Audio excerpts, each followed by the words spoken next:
All right, good evening, everybody, and welcome Leigh from all the way down south across the equator, where he's in spring now, I believe. Nice picture out the back of your window there, Leigh. All right, couple of things.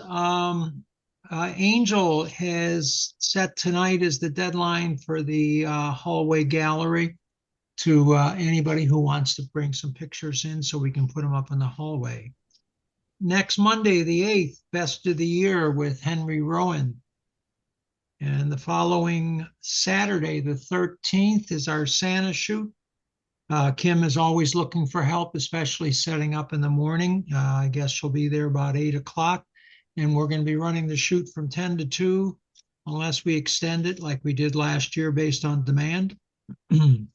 Our annual meeting is on the 15th, and I'll get into that in a little bit.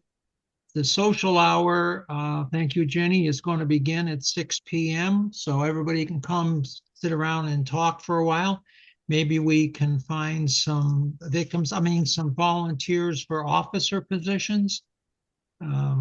We also have the Winter Challenge starting, Sylvia, starting that tonight, and that's non-judgmental. See the newsletter from last Friday for all the details of how to enter and send your pictures in. And again, it's not a contest or a competition. It's just to show off your winter work. We still have some equipment for sale, and if you are interested, it's there in the club. Vince is going to be putting it out for the general public if it's not sold off tonight. And I just want to talk real quick about a couple of things. Renewing. If you haven't renewed yet, please renew our membership for 2026.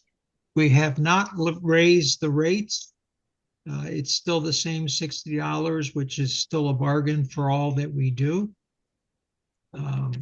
We do have some vacant officer positions. It's not too late for anybody who's interested to step up or to nominate another worthy club member that you feel might be good for any of the open positions, which currently are the president, vice president, and financial secretary.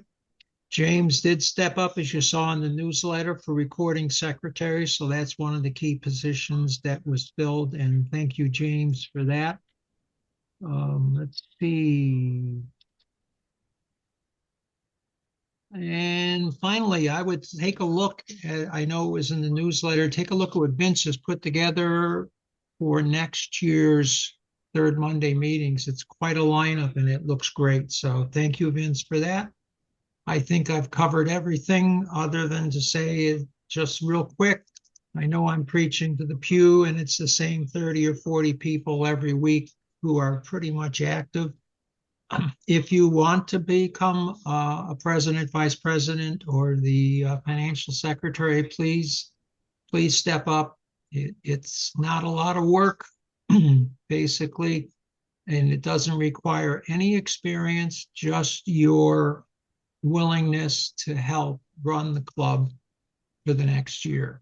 So thank you, and I guess back to Bob. Hey. Back to Jay. You're going to introduce, and then back to Leigh. All right, everybody. Well, tonight is a special night for our club. It's one of the best nights of the year. It's called Editing Night, and we have some wonderful, very highly talented members who are going to be sharing how they edit an image presented by Leigh Reeves. So, Leigh, I'm going to give it over to you.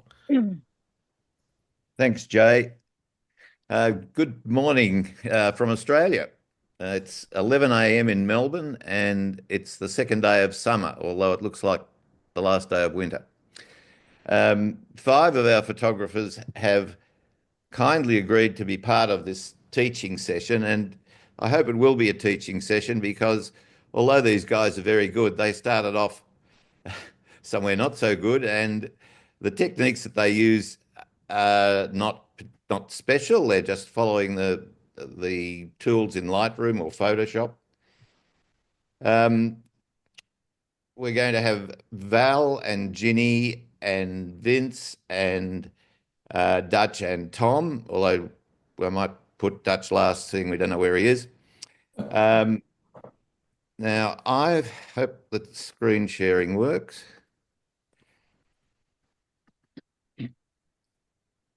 I've taken 7 bracketed shots from my balcony in Melbourne a couple of weeks ago. It's not perhaps the best photograph I could have come up with, but I was running short of time.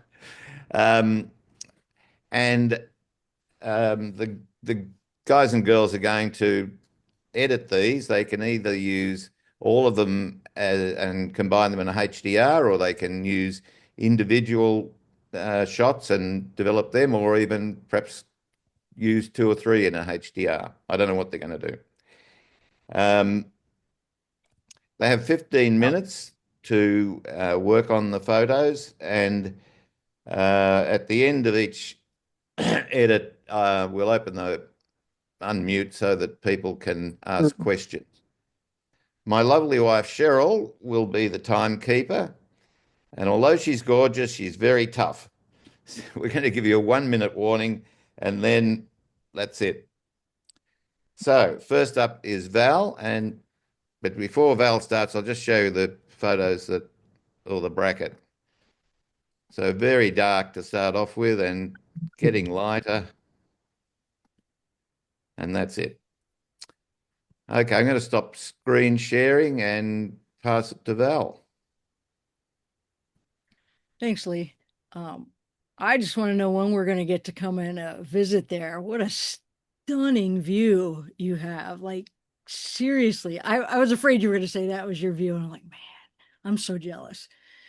But okay, I'm using my time. I bet the gatekeeper already started, so I'll get started. So here were the 7 you already saw. The first thing that I did, and I'll do it here if and then it'll save everybody else time. I don't think we all need to do it, but I'll show you what I did. I edited exclusively in Lightroom. So I merged all these together into an HDR. Hopefully the bandwidth remains good. This was like trying to crash my computer earlier. I think I'm running out of space on my little Mac Mini, so hopefully I won't have any trouble. So you probably could have used one less of the dark ones in this, but I just used them all and went from there. Come here, girl.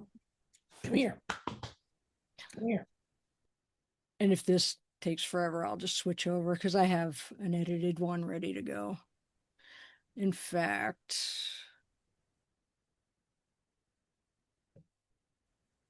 since it is taking so long, I'll just cancel out of that. So here is the and that would have come through for anyone that's not familiar with that. It just was taking a really long time. I don't know that we have enough bandwidth, or I don't have enough going on. Zoom sucks a lot out of a computer. So here is the a copy of the merged image as they all came together. And this is with no edits. I believe this is just the way it came out. So one of the first things I usually do is just click auto to see what that might do. Sometimes it looks really good.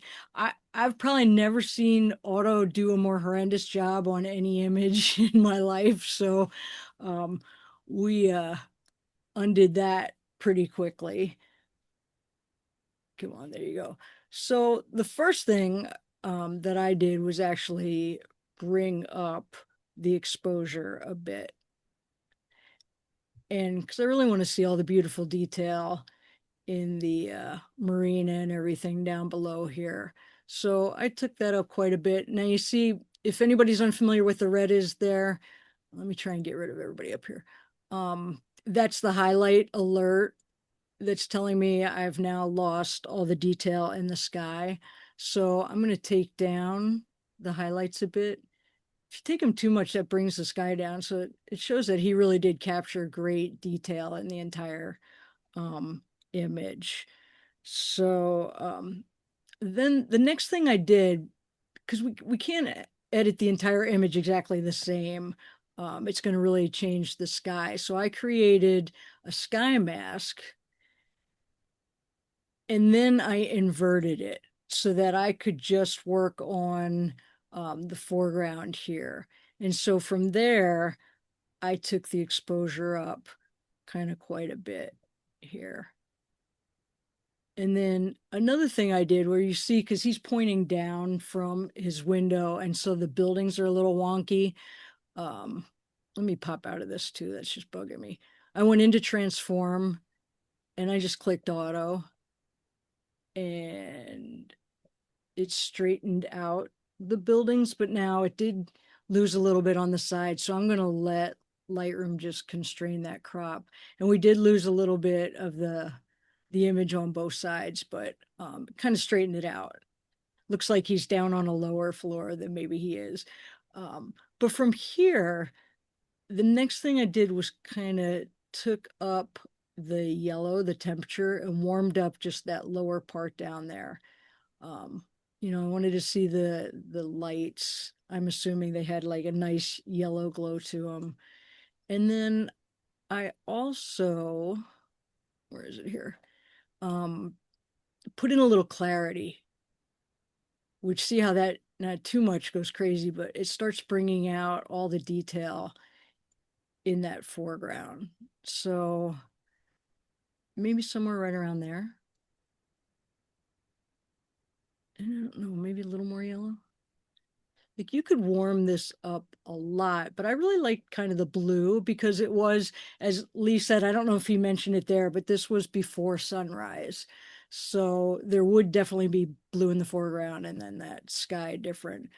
But then what I did was I created a brush. So a second, I think, wait a minute. Let me lift up the shadows a little bit in that foreground. Whoa, made it daylight just like that. I did do a little brush. Maybe people wouldn't care about this at all, but there were some blown out highlights down here. And when I was playing around, I took the whites down and I just brought in a little bit of detail. If you were going to print, that would matter. I don't know how much you want to worry about that.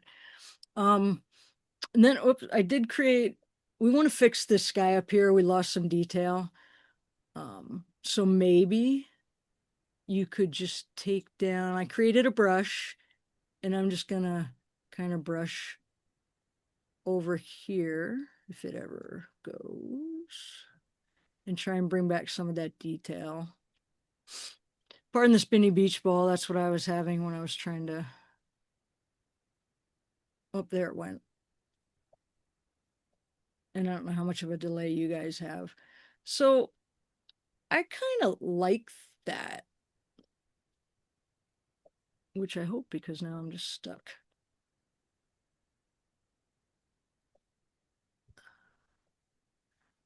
So the only other thing I did actually in from the version that I had, and I'll show you, so we'll see how close I was to the way I edited the first time and the second time, was it,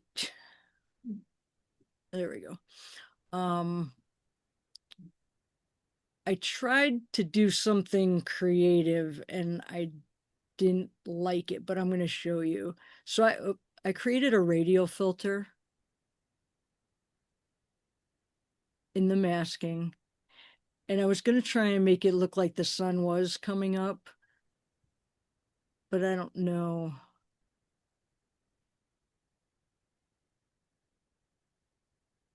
If it really looked bad to me, but I'll just show you what I thought about doing.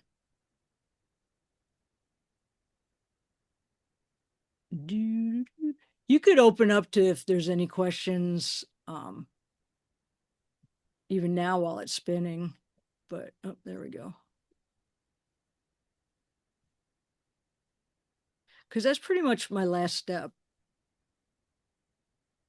I'm one of those people that doesn't like to spend forever. Our friend Joel would spend hours on an image, and that's just not me. I try and get it really right in camera, like Leigh did, take a bunch of exposures, and then just keep things pretty natural looking. But there's such a delay here. I don't think this is gonna work out. I'm going to get rid of that last mask. I'm going to close the masking, and then I'm going to show you, let's see how well I did with what I had done before. Oh my goodness.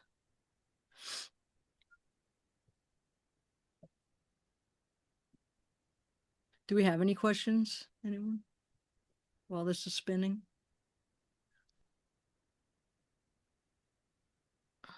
What were you, that radial filter?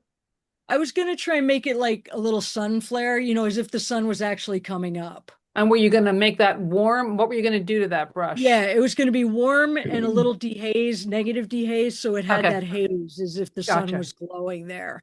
Thank you. Yeah, just to make it look like the sun glow with the sun kind of out of the picture. Mhm. But it got really stuck. So all right, here we go. Oh, crying out You've Christmas. got another 3 minutes, Val. So Oh, the beach ball might spin that long yet. yeah, there you go. Whatever Or at least time that. Val doesn't use, I'm going to need. Okay, there she goes. Okay, so I just put the sky kind of back to normal. This is dawn. You know, there isn't any crazy glow or anything like that. But if Oh. all would go right with my world for just a minute, I'll show you.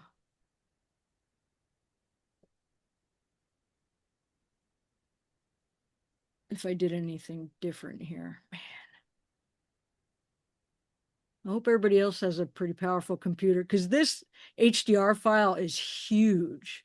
So yeah, that's pretty much the way I did it. I might have lightened up a little more here. And the only other thing I did, I still have Photomatics. I don't use it very often, but I did run the 7 images through that. And this is kind of the most natural image that I came up with. And I didn't like it nearly as much. And you have much more editing tools just in Lightroom. So I'm going to say this was my final answer. Okay, Val, well done. Well within the time limit. Has anybody got any questions of Val? Val, what did you do to bring up all those yellows in the street and in the, you know, I didn't even notice some of those. Well, I cropped it differently, but I didn't even notice some of those yellows near the boats. What did you do to bring up those yellows? So what I did was I just, when I had made that mask that was just for the whole Yes. foreground, I warmed the whole foreground up. But one other thing that I did do in the image that I had done previously is I went into the color mixer Okay. and I actually saturated the yellows even a little bit more. Okay. I wondered, I didn't see you go into color mixer just now, so that's what I was Well, wondering if you I used that. didn't because everything was getting stuck. It Yeah. wasn't, so yeah. But that's one way to simply, you know, mess around with just an individual color. You just would have to be careful too because it's going to affect what's up here because there's yellows and oranges up there. Yep. So I don't know. Okay, thank you, Val. All right, you're Ginny, welcome. you're up. Oh, let me stop sharing. Oh boy. All right, let's hope that mine doesn't get stuck too. All right.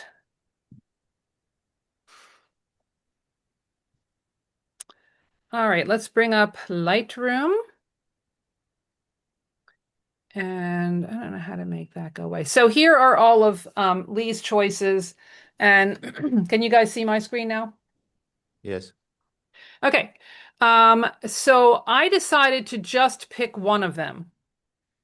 I decided not to do the multiple versions. So this is the one I picked, the second from the last in brightness. But I did look at the others to try to see like what the sky looked like and everything. So I started from here.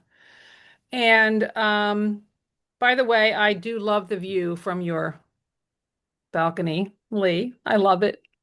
I wanted to make sure with this one that I could do something with the sky. So I went ahead and pulled down highlights and I saw, yeah, there is color in that sky. So I'm going to be able to do something with that. So first thing I did though was like Val did, I did a transform. I did an auto, but I did not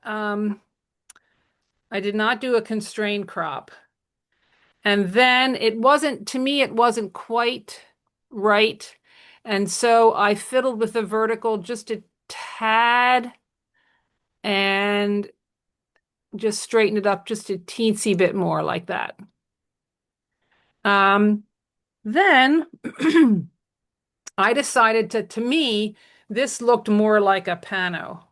So I went into my crop tool and I actually unlocked the aspect ratio so I didn't have to stick with the original. And I cropped it like this. And I went down a little bit because of that constraint or that thing that happened when I straightened it up. And I wanted to include both rows of boats, and so I stopped it right about there. So now I have something that's just a little broader, a little wider. At this point, I'm going to go into the basic panel. I have to do this really fast because I didn't realize Leigh was going to make us stick with 15 minutes. So it's a good thing I wrote everything down. All right, so I took the highlights down about a -55 in the whole thing. This is the whole thing. I brought the shadows up about a +30. And I brought the whites up quite a bit to about a +70. And I brought the blacks up a little bit. And this is the kind of thing where I like to throw in a lot of texture because of just the way this all looks. So I actually cranked up the texture to about 30. And I cranked up the clarity to about 15. And I brought dehaze up to about 10. So that's where I was on the basic panel. Now it's time to start applying some masks. So the first mask I created was a mask for the sky.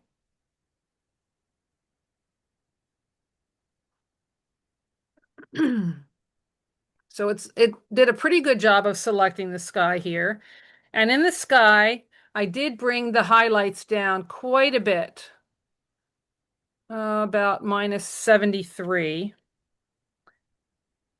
I actually warmed up, I'm sorry, I didn't warm up. I went down to my color temperature here, and I pulled that down to try to get some of that blue back in the sky.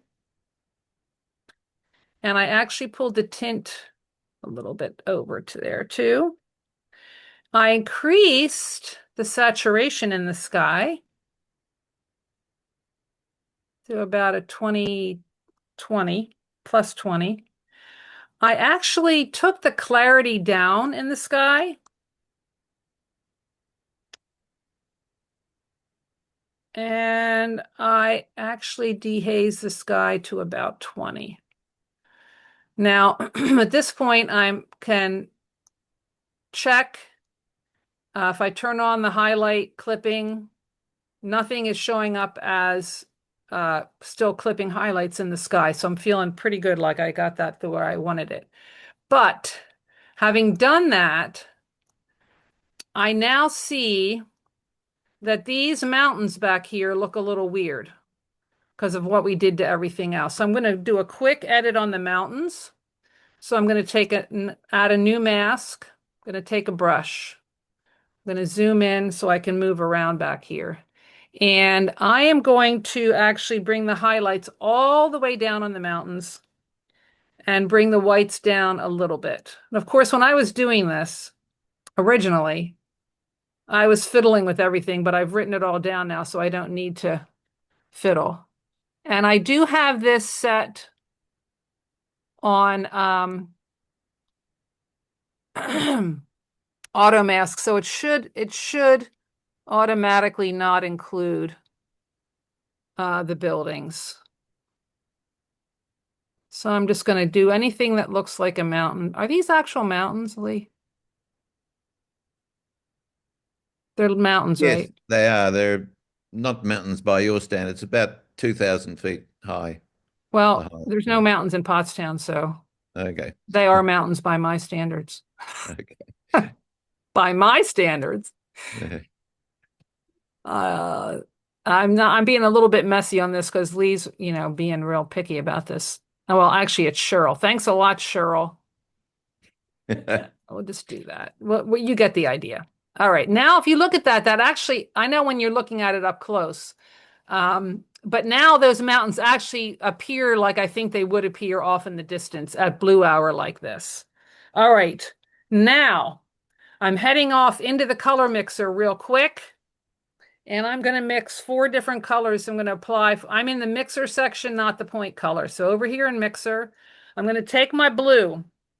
And I love this blue in here, so I'm going to bring that up just a little bit more. I'm actually going to move the hue to the right and the saturation to the right, both about a +6.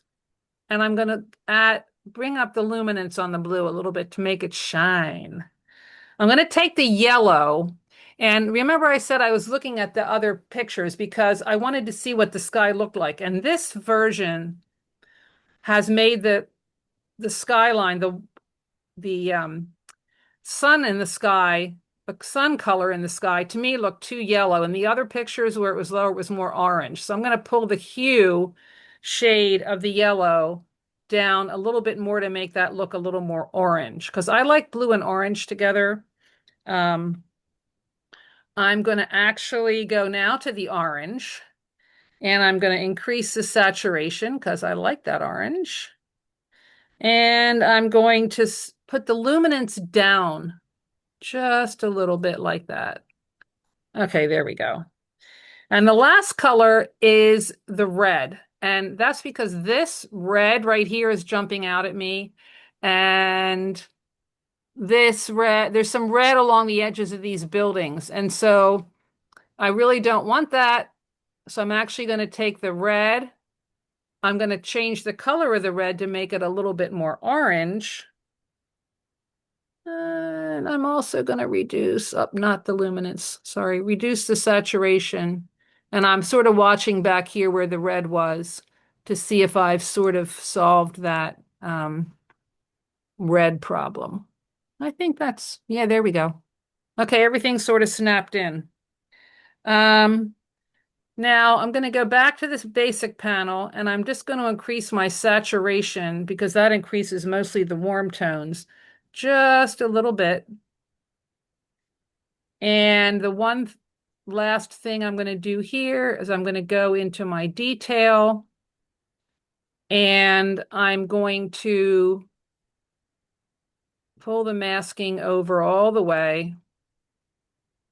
And I'm going to just, if you zoomed in on this, you'd see it was a little bit noisy after I did all that lightening of everything. So I'm going to just do that.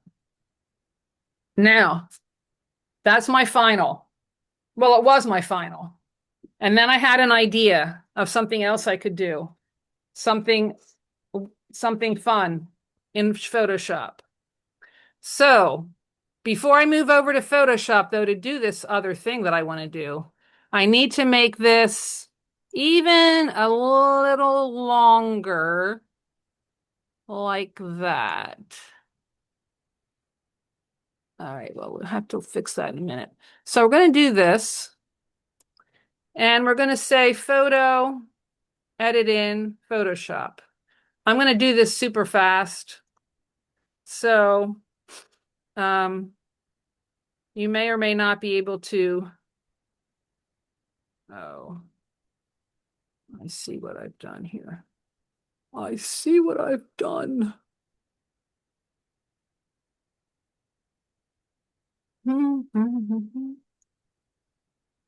Okay, here it is. All right, so here it is in Photoshop. And there's one little corner up there. See that corner? That I need to just quickly fix that by filling it so I don't have that white corner. All right, so what I'm going to do next, I'm going to try to do this super quick, is I'm going to actually make a tiny planet out of Melbourne. And so in order to do this, I need to, first of all, I I want a tiny planet that's symmetrical. So I'm going to take this layer right here. I'm going to use Control J to copy that layer. And then I'm going to increase the size of my canvas to twice as wide as it was here. You'll see why in a minute. My height and width are not connected here, so I'm going to actually change the width from 8192 to 16200, which would be twice, right? I rounded. All right. So now I have these two layers on this super wide canvas. I'm going to take the top layer right here. That's the layer I'm on. And I am going to flip it. No, I'm not going to flip it. I'm going to, sorry, edit, transform. I'm going to flip horizontal. I'm going to grab this one and move it this way. And grab the one under it and move it that way. They overlap just a little bit. Oh, oh, oh, oh.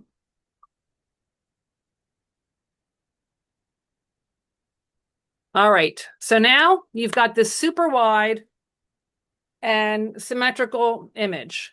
The next thing you do when you want to make a tiny planet, well, first of all, I have to take these two and flatten them because it has to all be one. You can either say merge visible or flatten. I'm just going to flatten them.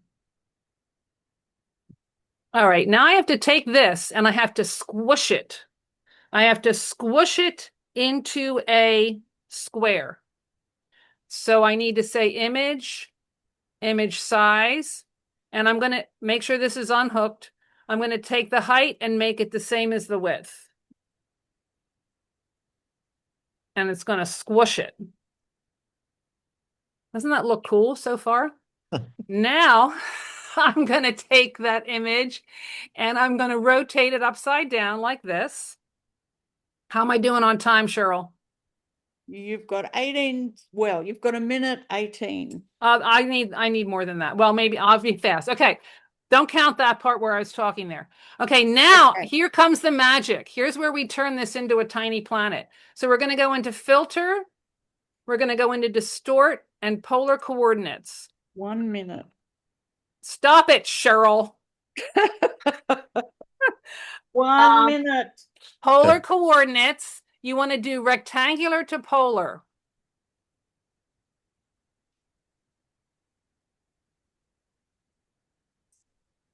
Come on, baby. This part doesn't count. And now we have our tiny planet of Melbourne. It looks a little bit dark. I'm going to quickly just do a little curves adjustment super fast here before I do the final step. I And love it, Jenny. I love it. okay, wait, I got one more thing I want to do. When I do a tiny planet, I like to put clouds around it. So I've actually already created a layer of, oopsie. I don't know what happened to that, but that's not it. I don't know where I lost my clouds. Wait, I lost my clouds. Sorry, give me a sec. You have to be able to see the clouds here. Textures, where's textures? Textures, clouds. Where's my round cloud? Here it is. All right, so I'm going to just take these clouds and I'm going to place them. I'm going to paste in place.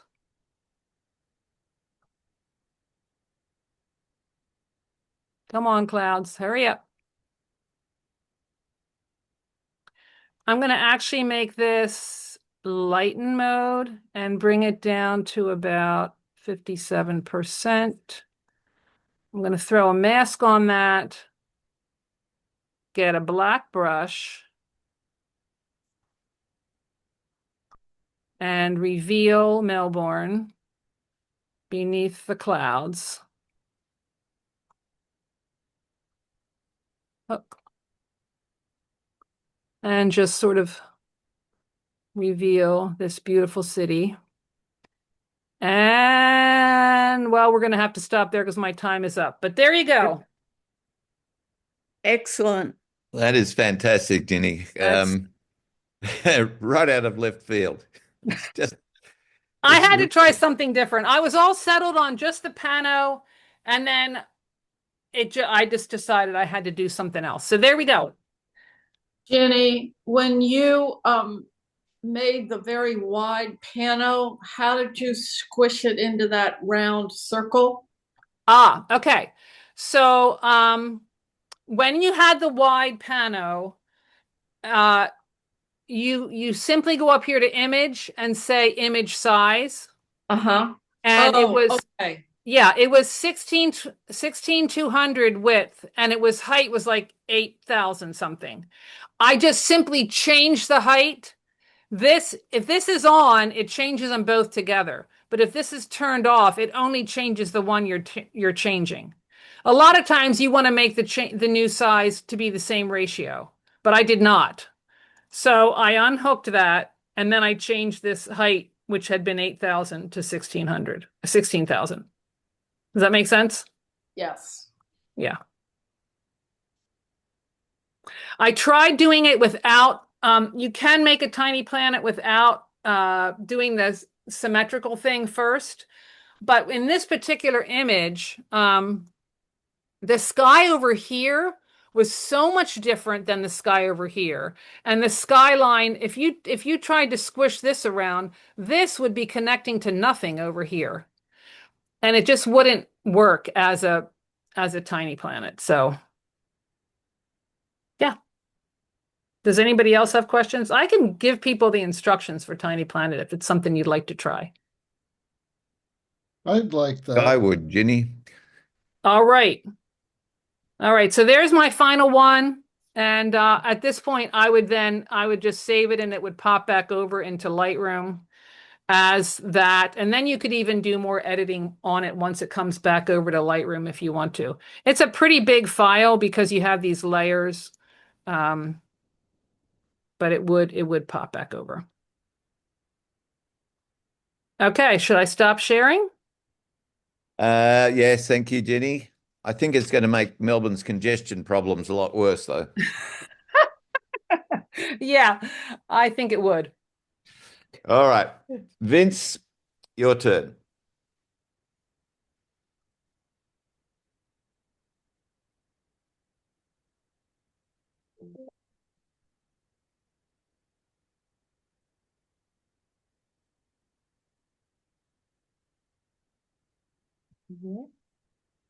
Yeah. Are you talking, Vince? There we go. Sorry, I had me. I was on mute. Yeah. I'm going to use some of my time to give a little educational background to those members who may not have done a lot of this type of work. So real quickly, on the Canon R5 that I have, but it'd be similar on every camera. I'm picking in my menu. This is the orange page one bracket sequence. And there's an option here of three different options. And what Leigh picked was this first option, the neutral, then minus, then plus. I typically use this option. It doesn't really matter. This is just how the pictures are taken. From there, you set the number of shots. I typically, if I'm bothering the bracket, I will do 7 shots. The next option is to tell the camera that I want to do automatic exposure bracketing. By clicking this, it then brings me to this screen. Again, all the cameras are going to do this a little differently, but the process will be similar. So from the 0 neutral point of exposure, I have this example set at 1 stop going -1, -2, -3, and +1, +2, +3. This is how Leigh set his shot up. I will typically go 1.5 stops to get a bigger spread, and I'll show you why that could have been important here. This is the series that Leigh gave us. Um, and I have these labeled, and this is the way they came in. The EV is the exposure value, and these go in one stop. So the first one was the neutral, which he felt was his zero average scene exposure, -3, -2 stops, -1 stop, then +1, +2, +3. So this is done with one push of the button by the camera. Uh, you could do it manually if you want. The next thing that I wanted to look at then was what the histograms were like in these shots. So these are the shots as they came from Leigh. Shot 1, 2, 3, and you can see the EV values here: 0, -3, -2, -1, +1, +2, +3. And what I want to point out is for an HDR, the thing that you want to change is the shutter speed, and that's what Leigh did. The ISOs are in yellow. They were the same 1000 across the board. The f-stop was the same f4 across the board, and his shutter speed in red underline is what changed. So again, going from 0 EF through the minus, then into the plus, but I want to take you on a little different ride. So on this shot, you can see they're numbered, and I'm doing this based on the shutter speeds. So this is the first one, the natural exposure that he felt was the right one, 0 EF value, and that's shot 1, and that goes to number 2. You can see now the difference, -1 EF from an 80th of a second to, he doubled it, one stop to one over 160. Then if we go to number 3 over here, he went another doubling to 1 over 320. That's his -2 stop. And then from here, we go to 4, which is his, he doubled it again, 320 to 640. So this is now 3 stops darker than the original shot. From there, we go to 5, which is now 1 star brighter than the original. So 80 down to more light in 1/40th of a second. From here, we go to 1/20th of a second, the EV +2, and then from 1/20th to 1/10th of a second. So it's a little bit difficult to see because of the way the camera brought these images out. I left them in their natural order. But now to me, here's the bottom line why I went through this with you. On Leigh's original shot, the natural exposure, it's about as well exposed as one can get. However, the right side of the histogram is touching, which means that there is some loss of data, just about, um, just about lost. It's not quite, it's as good as you can get. So this is perfectly exposed to the right. It's real close here touching. The left side, the shadows is definitely, they're blocked. This is against the wall, but you can't do anything with in camera to fix that with this particular camera. Another camera maybe so. We now look at shot number 2, where I've reorganized. We're doing my order of EVs now. So this is -1 stop, trying to get the highlights better. So he moved over the histogram a little bit. There's a little bit of space there, which means that we're now not clipping or losing data in the sky. We go from 2 to 3. This is the -2. He's cutting down the exposure further to try to get that sky. And this is perfect right here. We have a little bit somewhere between here and here. There's a little bit of space, so that's good, which means that for number 4, where it's -3 stops, we really don't need it, this image here, because this is all, there's no data here. It was underexposed more than was necessary. Now to go to the other side where he was going and giving us extra exposure, the EV1, where he overexposed by 1 stop to get the shadows, were still blocked. EV2, underexposed a little bit more, 2 stops, we're still pretty well blocked here. And then the last one, there's a little bit of space right there. Kind of could have been a little bit another stop, but it is touching. That's why it's straight line there. But this is pretty good. Ideally, one more plus to +4 would have been great for that one. So um, here we go with the base image after HDR. I used several different programs. This is the Lightroom program. I used Photomatics, Luminar, and Photoshop, but I figured I decided that's going to get everybody messed up, and everyone's going to be used to using Lightroom. So this is my Lightroom HDR. I'm one who actually likes to do processing. I spend a lot of time processing. I love it. So to me, it's not an issue to spend a long time on an image. So from this is near final. This is not done yet, but this is the near final, and I want to walk you through what happened here. Um, I do almost no global edits.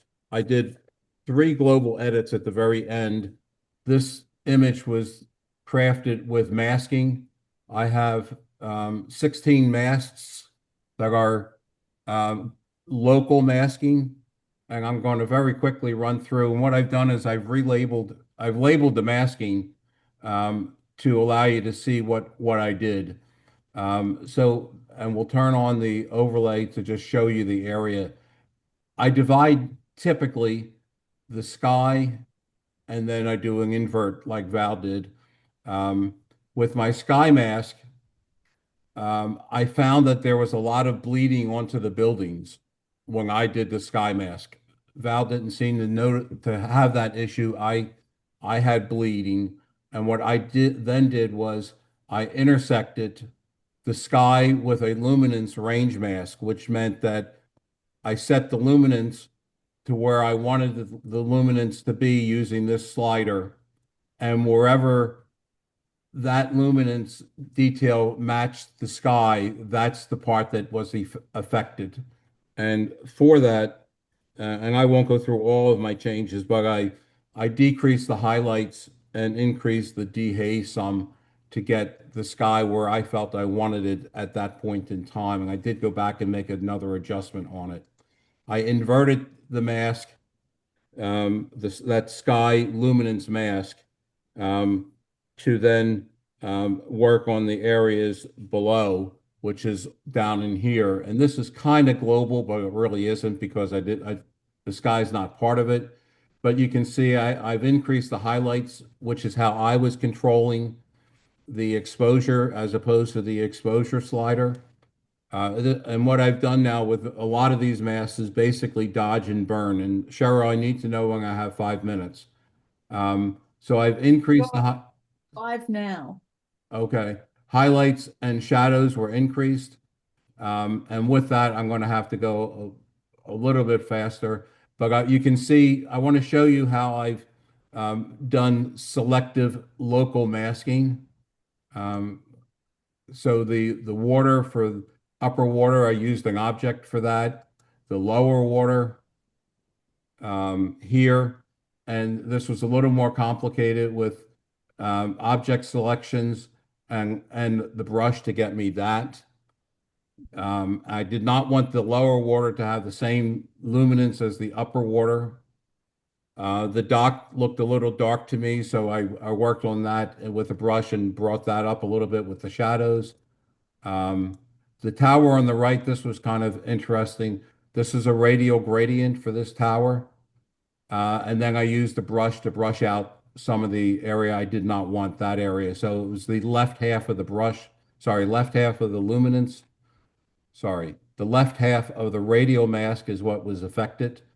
Dodging and burning basically as we go through this, a radial gradient in that area there. Another gradient over here. This is uh, somewhat of a complex mask with a radial gradient for the area and then a color range to subtract the sky. So by doing that, when you do your subtract, you can come down and pick the color that you want and with a dropper similar to this and say, take that part away. I brushed over the signage to work on some of these signs that were here to um, um, let them stand out some more. I worked on the boats. I wanted them to be more white, and I intersected basically. I brushed the area and then intersected it with a color white to get me just the parts that were between the brush and the color to get me the boats to increase the luminance there. This was, I think, a really important tool for me, and that is to use a mask for the point color. So I wanted to change the tone here, and I did that by brushing that. And then once you have your brush mask, I then went down here and used the point color to then adjust the saturation of the tones in that area. Um, the roof got affected in 12 on the left side of the screen. The bright areas around the parking lot, I adjusted those, dodge and burn basically. This was another point color. I wanted these purple lights here um, to show up better. So I brushed them and then went down to the point color and picked the color within that mask and only affected the color within the mask. Um, a little adjustment there, a little adjustment there. And that was my mask adjustment to then go to my true global adjustments, which were I slightly increased the exposure overall and I gave it a +2 vibrance. So I thought that was pretty decent. I wanted to see what it looked like in black and white. I don't have time to go through the black and white sliders, but after I maximize the color, I do black and white conversion in Lightroom and do the color sliders. And then my final image in Photoshop, I combined the color image with the black and white image, these two, putting the black and white on top, and that gave me this. That gave me this guy. You may not be able to see it on your screen. You have 1 minute. But in doing this process of blending with the luminosity blend in Photoshop, it gives a little tint of lightness.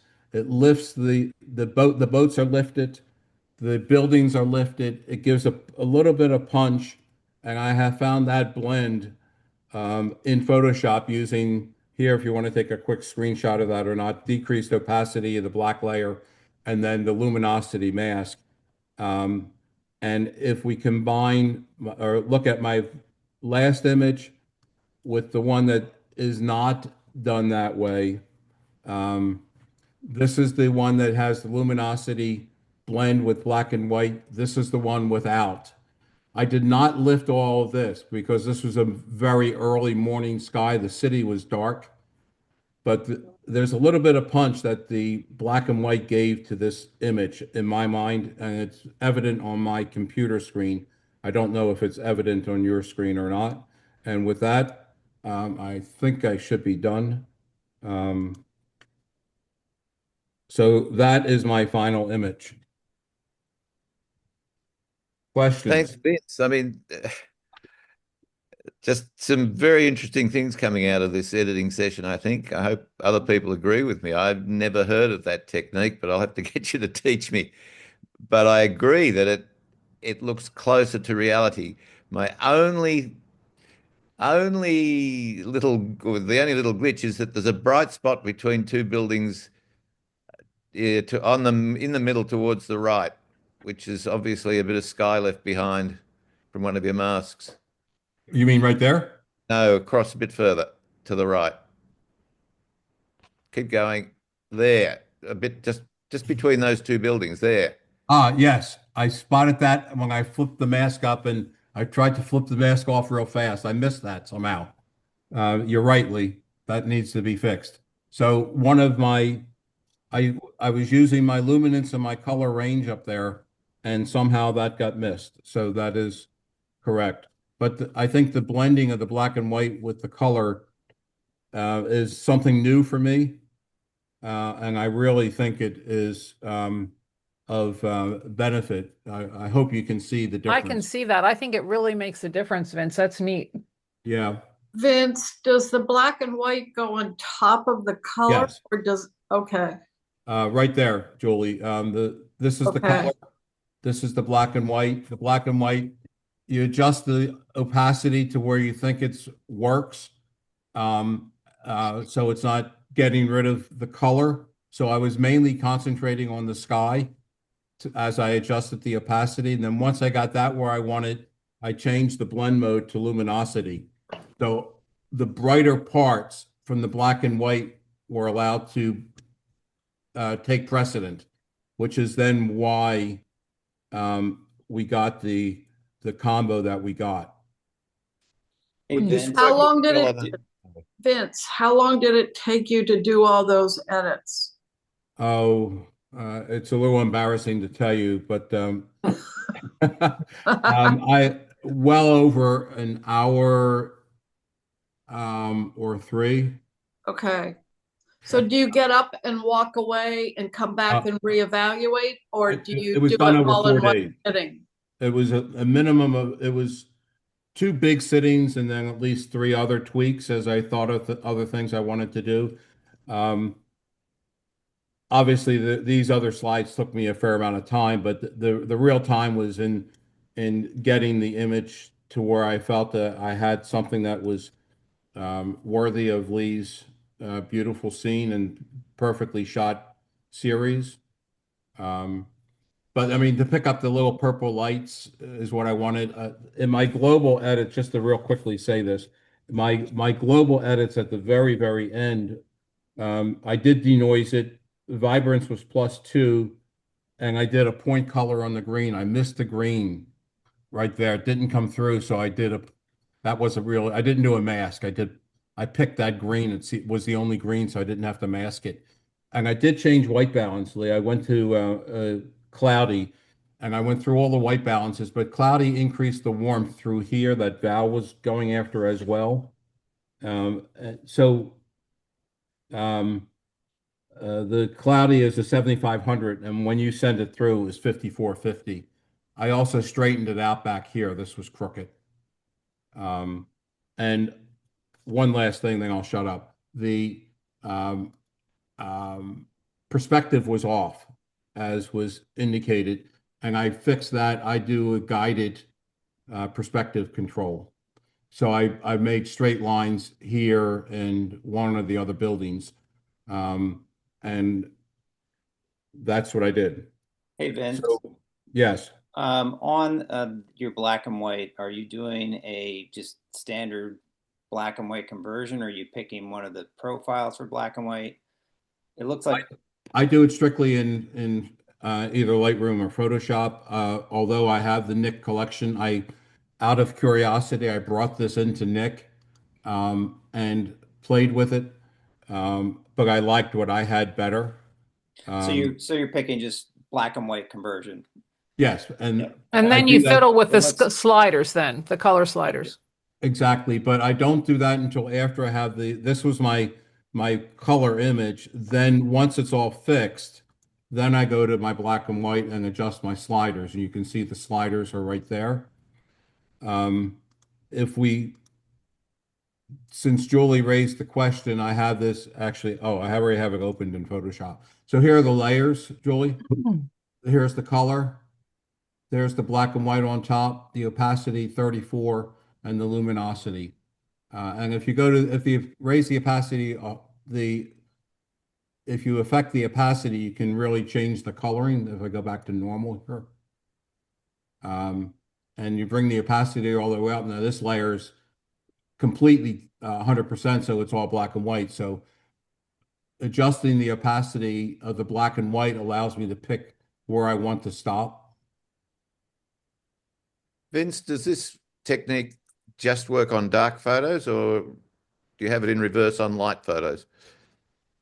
It'll work on, the goal of the technique is to give some pop to the image. So I've only done it, Lee, with where there are darks predominant.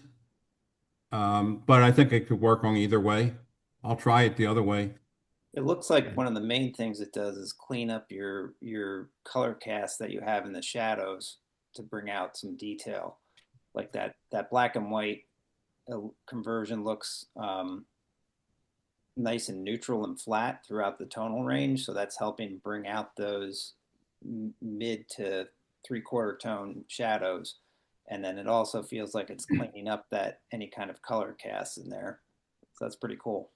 Yeah, I really like it. You can see what's happened in the buildings here. The boats, particularly, I think are the simplest thing. But all back in here, it brightens everything up, and it's not the same by just increasing your exposure. Exposure slider changes every single pixel. The white slider only changes the light pixels, obviously, and the black slider, the dark pixels. But the exposure would be gross everything, and using the black and white as your base does not change everything. And to me, it pops by doing it that way. I thought it was kind of cool. Okay, thank you, Vince.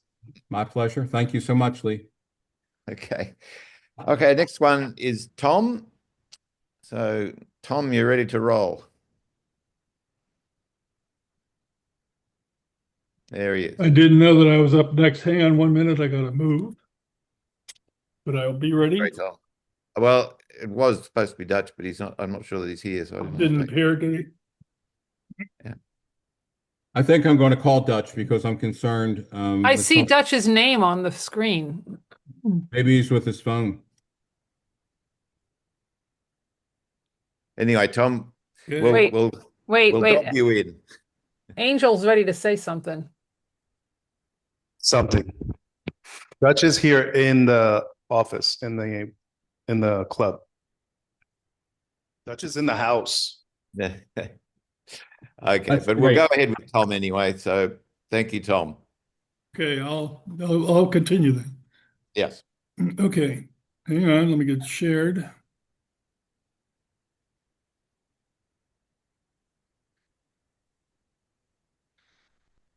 Okay. What? Gotcha. Thank you. So I use I wanted to do this in real time and show you what I did and can do. I use On One Photo Raw. It's been a really good piece of software for me. When I left Lightroom 10 years ago or so, I couldn't do things easily in there that I could do in the Photo Raw software. So that's where I've gone. And it'll give you an idea here of what it can do.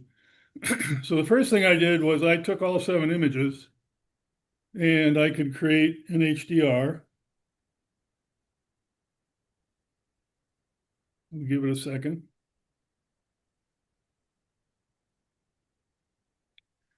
So it brings up this, so hang on a second, I have to get this out of my way. Okay. It brings up this panel that gives you options as to what you can tune. You can tune shadows in or out a little bit. This is still before it saves the HDR itself. So I thought it was pretty good. I probably wanted to bring down the highlights a little bit. Okay, and after I get the HDR saved, then I will begin to work that as a single image. So I'm just going to take that as is right now. So the next thing it does, it's going to save the merging of those 7 images into one.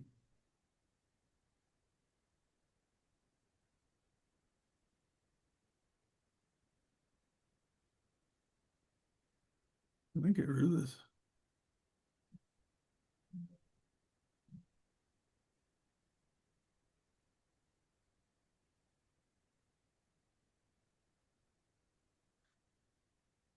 So how do I get rid of this guy? Here we go.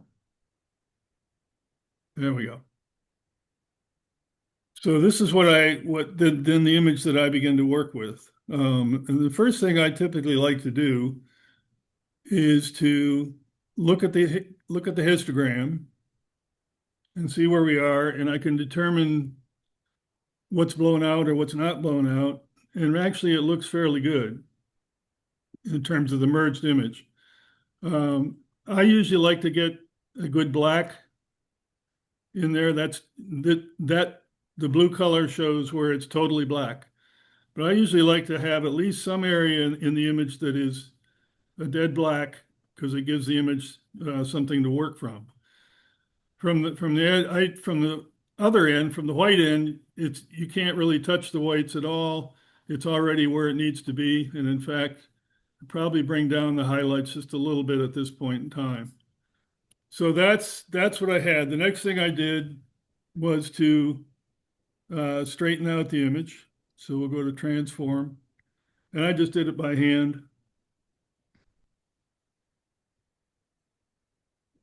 So I'll get the building straight. It's pretty good. And so that's my image. Now, when I looked at the image, I felt that it primarily appealed to me that the lower part of the image wasn't nearly as interesting as the top 2/3 of the image. So I wanted to do a crop. And I kind of like a 16:9, so that's what I went to. And we'll bring it down a bit. I like to keep the sky. And to me, the interesting part of this image was this S curve that went up this way. And I think you can see my cursor. And then also there was a line that came up through the channel here. So that's about what I like to work with. So I'll hit this in the way again. Hit OK. So then that's the image that I began to work with.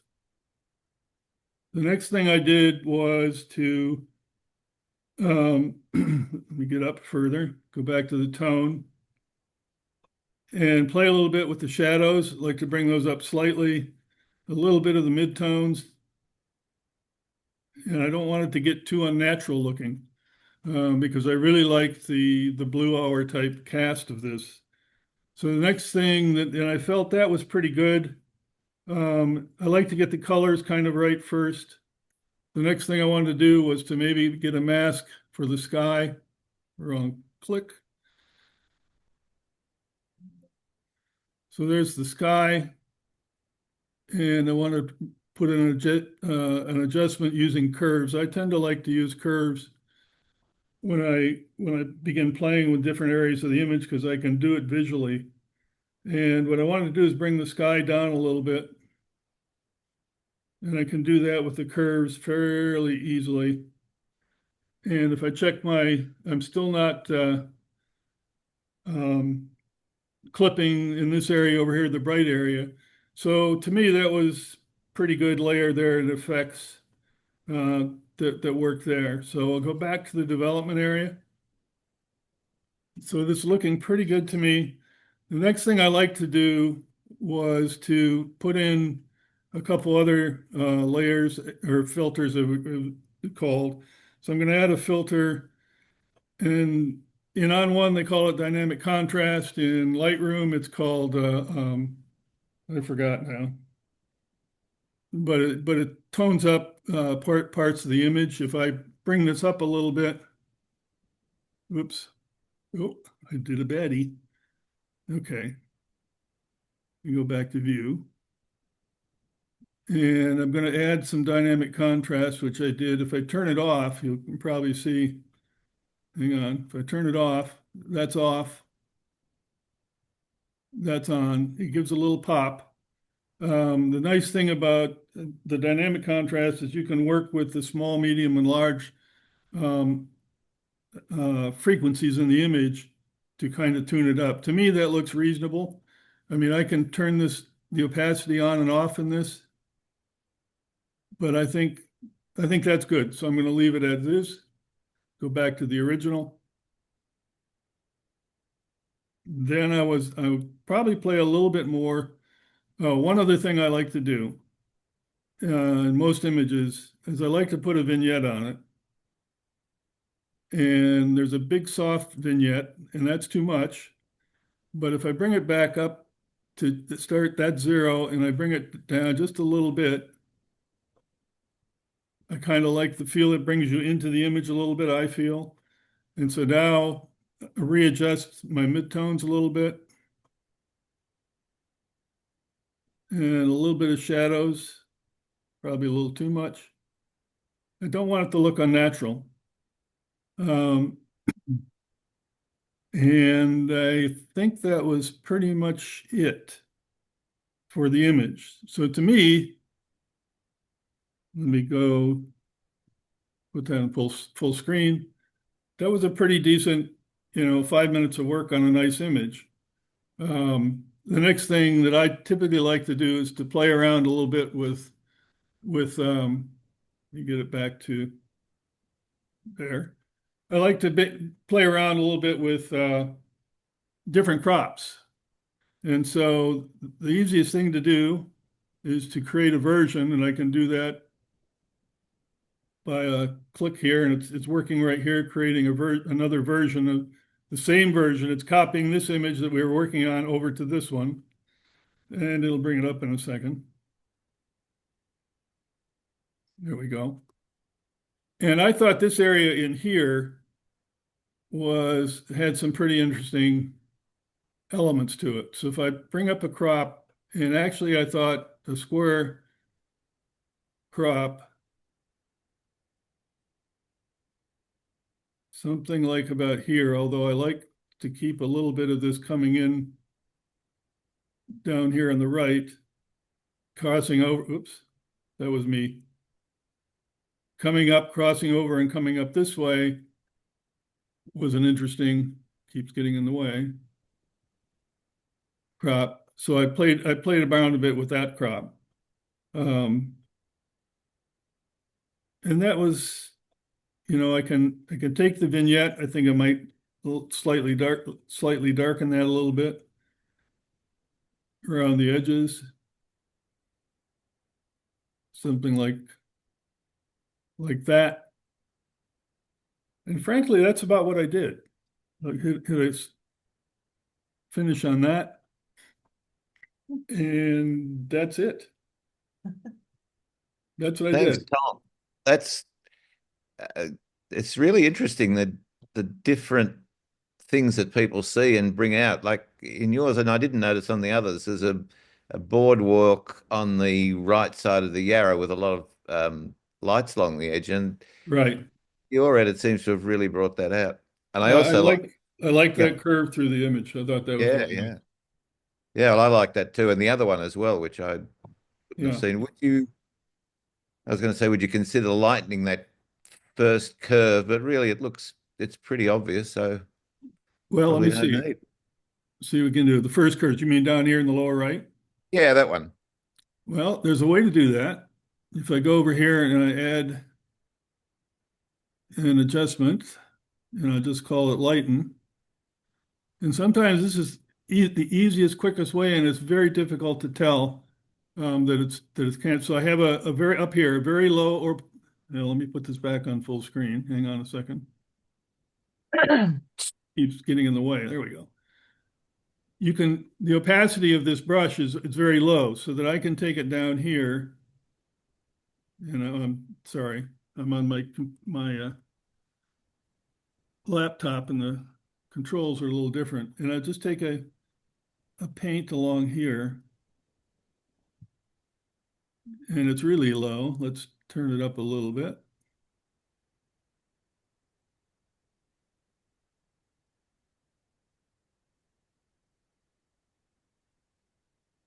I'm gonna increase it just a little bit more because it's not showing up too well here. So, well, you know what I can do? It's exposure, but I can also bring the shadows up since that's a lot of shadowed area there. There you go.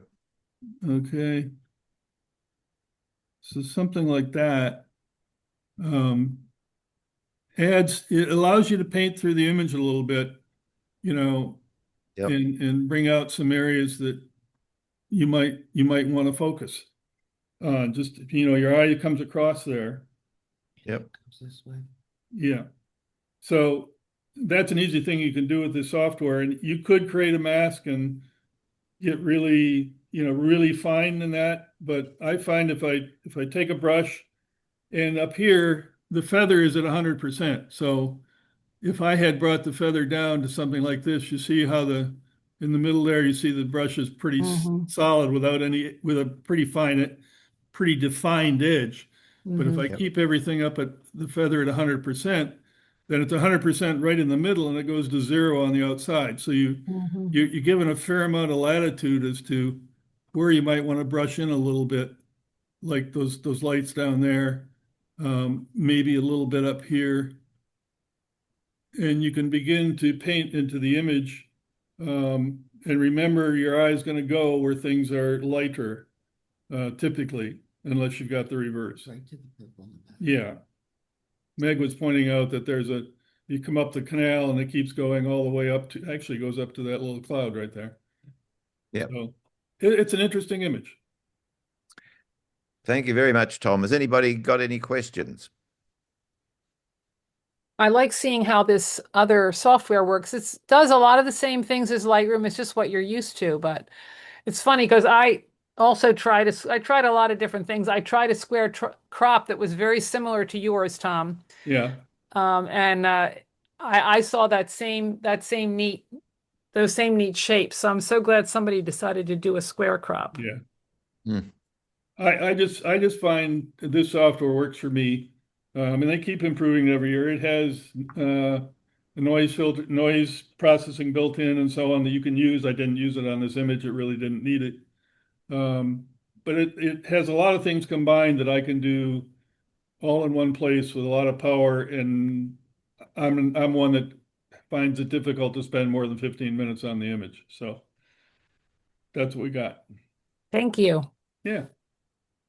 Let me stop. Okay, here. now Dutch, you're up. Glad that you could make it.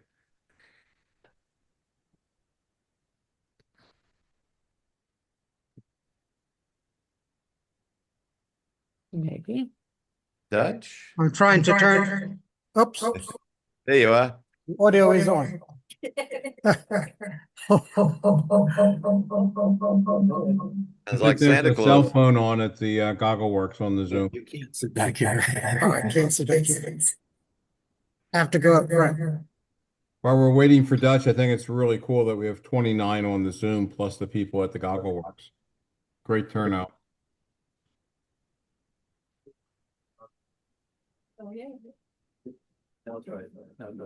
Can you hear me now? Still echoes. A little bit. 3, 2, You're gonna have to turn off the microphone in the room. I agree. I can hear myself from here.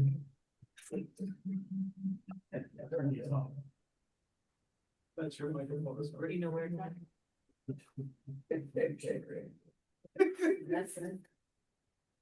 While we're waiting, those who don't know, Dutch had about an hour and a half drive into the Goggle Works for tonight. Thanks, Dutch. Thank you, Dutch. Can you hear me now? Still a little bit of an echo.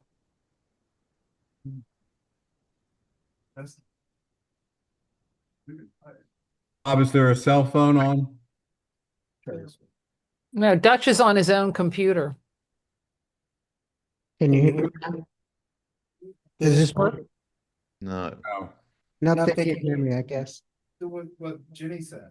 What's that? Mute the house microphone and let him use his laptop. Yes. We'll do the same thing. All right, turn this one off. All right. One of the two mics has to be muted, either his computer or the house. There you go. Is this muted? Yes, that's X. Okay, Yeah. it's muted. Okay. Now we can only That's hear sounding better, I think. Good now. Good now. Can you hear me now? Turn your Yes. Oh, no, I Oh, got your speaker was on. That was the problem. That was the problem? Yep. right there. As long as Dutch is muted and he can use the house mic, then that should work. Let me do this then. See, now that one's on. Can you hear me now? How's this Yes. sound? I muted. Sounds it. good. Why did you mute that? We're getting there. But your speakers on your computer are still on. But if oh, Now we're back to it. You got the echo back again, Bob. and the nose, Here. and this won't go down here. Lee, tomorrow we're expecting up to 5 inches of snow, then rain. Well, you'll have to be quick to get the nice photos. That's the plan. I'm going out as soon as the snow, after the first hour of snow. Good. Well, we're hoping for 29 degrees tomorrow. Bit of a change. We've had a very bad start to summer. But 29, whatever that is in Fahrenheit. 30, 85. Good. Zooms must be Warm. Yes. We're gonna be below freezing. Here, Bob. Yeah, we'll go all the way down. While the guys are trying to work things out, I'm just going to share my screen. This all the way down. Just as a matter of interest. This is the same lot of photos, but it's a blown up version of a very low quality photo. But I just wanted to show you, if you can see my screen, this bridge along here, very strange shaped bridge, and it's called the Eel Trap Bridge because our first inhabitants, our Aboriginals, used a shape like this made out of grass and sticks to catch eels. The eels could get in the wide end and then they would get caught in the narrow bit. And this bridge was previously a railway bridge that took the rail across to the other side of the river. But when the housing development started on the other side of the river, they didn't need the rail anymore, so they decided to make it into a bridge, and a clever guy came up with this shape. So I love that. I remember that in your last photo there was a kangaroo, and I looked everywhere, Lee, but I couldn't find it. Yeah, I did warn you, Jenny. I put no kangaroos, Jenny. I did find a Ferris wheel, though. Yes, that's true. There was definitely a Ferris wheel in there. Yep. There's now a Ferris wheel in Philadelphia, right outside of the downtown area. I think it's the one from San Francisco that had been there for a couple of years and was taken down. Where is it, Vince? On the east side of the Schuylkill River, a mile down from Boathouse Row. It's green. Beautiful lime green. That's not the one at the zoo, is it? No, on the opposite side of the river and further down. Yeah. Okay. So how are we going, guys? Just share screen. Okay, ready here. He sounded good. Oh, thank you. Yeah. Okay. Share my screen. That's this one right here. You Oh no. want to share the whole screen? Yeah, everything. Click that. Yeah. Dutch's video is not showing right now. There it is. Then bring your whatever you want to use it. Okay. So they're seeing everything. Lightroom. Okay. Got it, Dutch. Does everybody see it now? Yes, thank you. Yes, and you can hear me? Oh, good. Yes. Okay. Thank you. What I have here is that I am a Lightroom person, so I started off in Lightroom. I do use Photoshop for certain things, so we'll start off with one of the images. And the image I chose was this one here. Let me get, whoops, this back down. That put me up there. Oh, wrong click.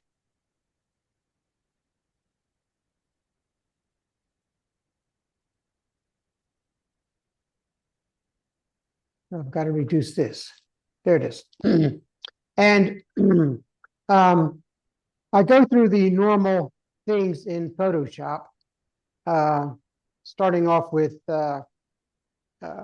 setting up the white balance, the exposure, and so forth. I'm sorry, in Lightroom on the right-hand side. And right now I have to move you guys up out of the way. There you go. And I take it into the develop mode, all of my images. Oh, no, I can't see that. We'll hit the D. Okay. And we'll drag this on up to the top. Come on up. Come on up. Sorry for the extra talk there. So we do the normal things to get a basic good exposure. You know, I'm a black and white person. So in the end, what we're going to see is my black and white interpretation here. But I generally go through all the sliders on the right-hand side in Lightroom, testing exposure. Typically, I'll start off with the auto and let it do an auto exposure and then adjust from there, going down almost each and every one of the sliders in order to get a reasonable, what I call a reasonable image that contains all the color intensities that I want that I'm going to see in black and white. So ultimately, what I came up with in Lightroom was this particular exposure after I did all my adjustments. I would say that as a side note, down here at the very bottom in the calibration area of Lightroom, there is a blue saturation slider that I use quite a bit to bring up the highlights of the lighter colors, and it just really does outstanding work, mostly with, I guess, landscapes and flowers and other things, not necessarily buildings, but that's one of the slides that I do like to use in all of my images. So I at least try it out before I go any further. So once I get the image that I think I want to work with, I take it into Photoshop, and we'll go down here. Okay. And all these things are just overlapping and in the way here. So just let me see if I can move them up. That's the zoom that's coming in here. So I can see. You might be able to collapse that with the, if you go to the view up there, you might be able to collapse all the people completely. Right there. Okay. That's a lot better. All right. So my initial image appears down at the bottom as a layer. That's what I bring in from Lightroom. And as usual, I always copy a layer just for safety reasons and so forth. Now, with my particular style of black and white, you know, I like to take out the skies. So one of the things I do with skies is I will add a black layer on top of the copied layer. And then I will add generally a gradient that I can adjust at any time I want to adjust it. So one of the things that I do, I'm going to bring up one more image here. For these buildings to be separated from the back of the background, I know you can use sky replacement, but that generally for me and what I do is too fuzzy and it's a little awkward for me.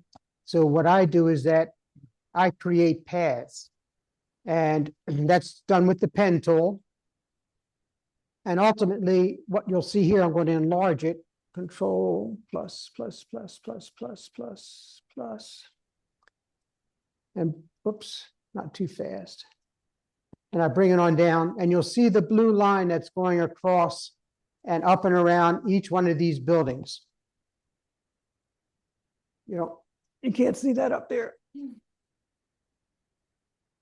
Oh, it's there now? Okay. Oops. I'm trying to move. Okay. So one of the things, I'm going to move it over to the side over here. You'll see the blue line going up and around the background, up around each one of those buildings. I took the pen tool and actually went through each one of those buildings and created a line that went perpendicular to each other and went fully across the image. You can see that a little better with the marching ants that go around there. Control 0.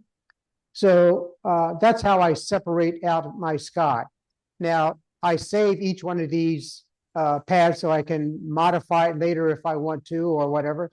What happened here was that after I did this the first time, I just used what I called here the sky removed. I noticed that the mountains and the sky in the background I didn't capture like I wanted to, because when in the center part, what you see is that that's really covering the mountains that were in the back, and they were sort of not quite working for me. So I went back and did a couple more extractions and took the mountains out in the very end. So that's why I have additional paths as far as that goes. So once I create those paths and I select and make a selection to have the marching ants, that's now a selection I do, and I use a Mac and a Windows unit, so I might confuse the two sometimes, but doing a Control and X will eliminate the background altogether. So what you see here is, if I can show you quickly, is the sky has now been removed.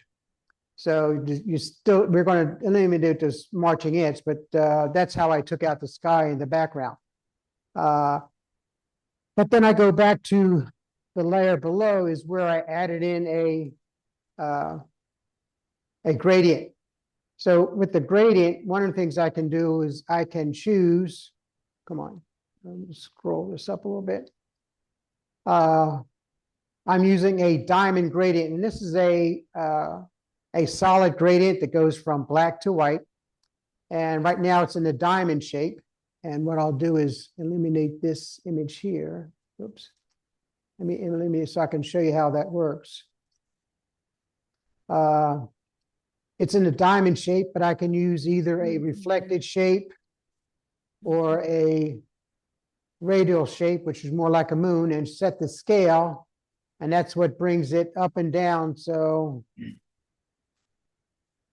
I can set the size of it, and then I can actually take my arrow and move it around and put it in the place that I want it to actually show that the light might be coming from.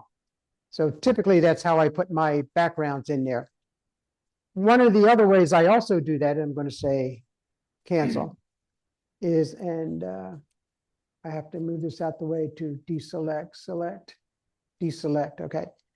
One of the other ways I do that is sometimes I'll take a separate cloud image that I've taken over the years, and I'll add that into the picture instead. So I just took this cloud image, did a opacity much lower than normal, and added that into there so that now I have clouds in the back. And you can use any clouds that you may have taken over the years and put them in there to use clouds instead of the gradient that I typically use.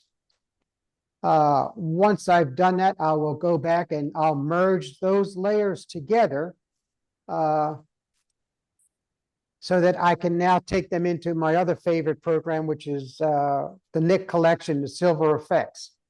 That's how I get my black and white conversion into the images that I make. You see my architectural images, and I just love that way of doing that. So with having this as a merged image of the layers below it, I'll take it into Silver Effects. And in Silver Effects, I have about 14 different custom presets that I use that I've had all developed over the years that I particularly like. Just taking one of their normal ones, adjusting the right-hand side to those things that I think enhance that particular image to what I particularly like. And one of the things I use for all of my images is a toning at the number 19 for sepia toning. So as you'll notice, the images that I do print all come out with a sepia tone, which is just me. It's just what I like to do. So I went through all of these, and this particular image I chose high structure. But what I will show you that, oops. Now it's not moving. No. Anyway, I was just going to show you that there are other presets that are in there that you could apply to that image and decide which one you like, and then go over to the right-hand side there and tweak that image and make it what you would like to be. So we're going to cancel that out. And now we'll go back to Photoshop. So once I've done that, I will come up with the black and white converted image that I'm finally going to use. Now, what I neglected to say was one of the other things I do in Lightroom is that I do straighten up my buildings. As you'll notice, the buildings here were sort of on an angle, but over here in Lightroom, there is a section for transforming. And I like to have my buildings all straight and perpendicular and everything looking good that way. So I generally use the guided, and that gets me pretty much to have a building that I can just show you real quick. Guided, is that going to let me do that? Yes. And draw one line down there and one over on this building here. And eventually it straightens up the buildings where I have something much nicer to play with and so forth. And that's how I will load that in originally to that Photoshop section. So now that I have the first black and white image, now it's time to take it and actually go back and decide what size I want to make this image. Now, I'm pretty standard with all my prints, and they're all 17 by 22, because that's what I print. So I did take these blue lines here that you can pull from the rulers on the top and the left-hand side and just sort of get some idea of where and which ones I would like to use. So I eventually wound up with the right-hand side being all the way over to the right there. And the left-hand side, you see 4 inches to about 26 inches. And 17 inches this way, and that's really the view that I liked. One of the things that was there that I decided that I wanted to eliminate was this little section of pier that sort of made a little J shape, upside down J shape. So I did do a replacement for that. I used one of the functions of Photoshop to actually replace that and make that into a water space. One of the other things that I do that helps me guide the flow of light through an image is I'll take the brush tool. Okay, I have to get on a layer. Okay, there. Okay. Now I get on the brush tool and I select white as my color, as you'll see down here in the lower right-hand side. And I'll set that at a 3% opacity. And that way I can now go through the image and look at the spaces that I think might necessarily be good if they were a little bit lighter. And I know there's a whole lot of other different ways to do this, but this is the way that I've learned and taught myself over the years. Okay. So for instance, the lights on this building here, I would go across and just take some strokes to make those building lights come up higher. I might want to separate these two buildings back here and draw up and down behind that building there. And that's, the closer you look at that, that is really pretty, sometimes can be a little bit faded. So 3% might be too high. You might go down to 2 or 1%, and you sort of build that whiteness up over that particular area. But once I've done that, I usually go back and I will add a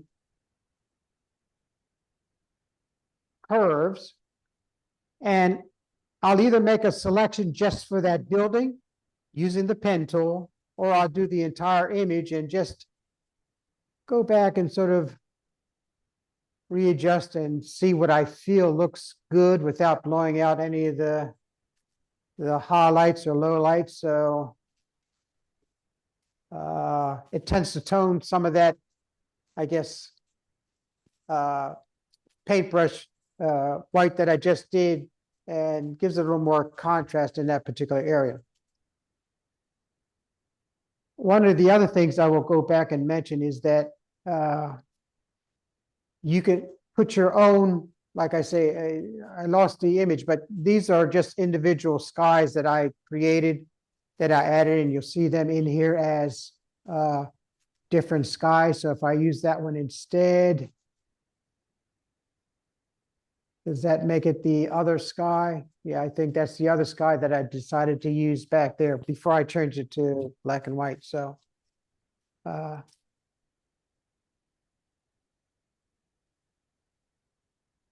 so in the end, that's really the image that I prefer. Now, what happens is once I finish this up with the sizing and the framing and everything else, I do send it back to Lightroom, and I do my final touches there.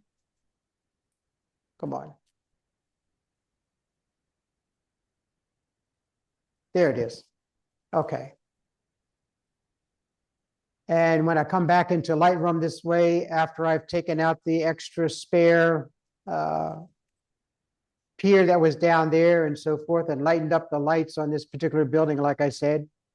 And I did also, while I was in Lightroom, I sort of lightened up the highway so that as you're looking at it, your eyes look at the lighter parts. Yes, it goes to the sky, but as you look through the rest of it, you want to see some of the whites that sort of take you through the rest of the image. So a final thing for me in Lightroom is generally a curves adjustment, just to make sure that everything is got a full range on it. So I'll take the darks maybe and bring them down a little bit, and the lights up, and I play with it until I actually find what works for me. Generally the S shape, and that's pretty much the final image that I came out with. And yes, I will go down to transformations, and I will do a slight, usually no more than about 10 or so. Oops, oh no, I'm sorry. Not transformations. I'm sorry, effects. Effects down here. As you say, I've done about minus 13 for a vignette around the image. I think one of the other people that was talking talked about putting a vignette around. So I like to do those. So all in all, that's my general take on making a black and white image out of a color image. Thank you. Does anybody have any questions? Sorry,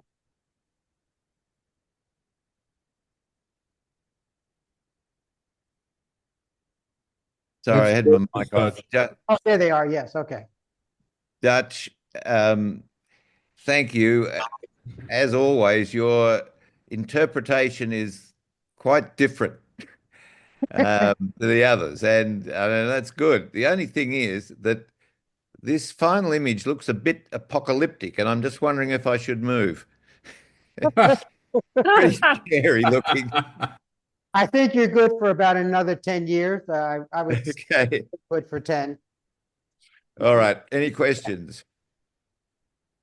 Dutch, when you go to Nick, you do that right from, you pop into Nick from Photoshop and then bring it back into Photoshop? Yes, I pardon me. I go to Lightroom first, go to Photoshop. Normally I go, I wanted to test some things in Photoshop, but normally I go to Nick from Lightroom. So okay. It's usually after I've made all my adjustments and I'm sort of satisfied with what I got is when I finally take it into Nick. Okay. And then you bring it back into Lightroom for your final. Yes, Lightroom for the final touch-ups and everything. I mean, Mhm. Photoshop for me is more taking out the sky. I mean, I Mhm. practice that quite a bit and selecting particular parts that I want to put gradients on. There are some buildings that I'll put a gradient on the building just to sort of separate it, give that image some more depth. There are too many smaller buildings here to do that.